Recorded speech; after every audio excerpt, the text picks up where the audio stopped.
If you swing with a proper load of loading the fascia and letting it rebound for you, moving your hips very quickly will add more speed without putting any more effort into your swing. Now, however, if you're the type of golfer who's never swung over 100 miles an hour in your life, what it really means is you're using your muscles to contract to produce power by pushing, and the faster you move your hips, it won't really make any difference. I did a swing study back in 2007 at TaylorMade Performance Labs, and one of the things I did was study this exact phenomenon. If I didn't move my hips at all and I just used my arms and upper body, how fast would I swing? And I lost about 10 miles an hour, but my effort level went through the roof. And as you guys probably know, if you want a 2-second elevator pitch of what rotary swing is all about, it's maximum speed with minimum effort. The delta between these two spaces is exactly what I'm after, but most golfers have maximum effort and minimum speed. And that's because you're contracting the muscles to try and push the club to produce power. And that's not how elite players swing the club at all. And that's why we look so effortless when we swing, is because we're actually doing the exact opposite.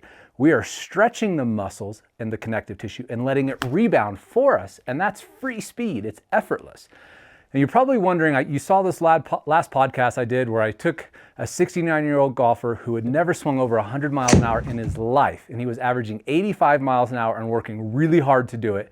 And in 30 minutes, I took him from 85 miles an hour to 101 miles an hour, a 15, 16 mile an hour gain in 30 minutes. Now, how did I do that? Well, one of the things that I taught him was how to move his hips more quickly, not just his hips.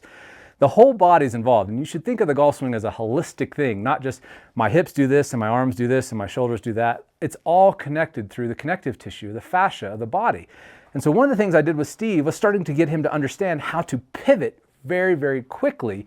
And by understanding how to pivot quickly, the club and arms were getting whipped through and he really couldn't do anything about it. That's what effortless speed feels like. You've felt this in your swing before, where you took a club back and you're probably laying up on a par 5 with a 7-iron, like, oh, it doesn't matter how far I hit it, and you just swing really easy, and whoa, the ball went 15 yards further. What happened?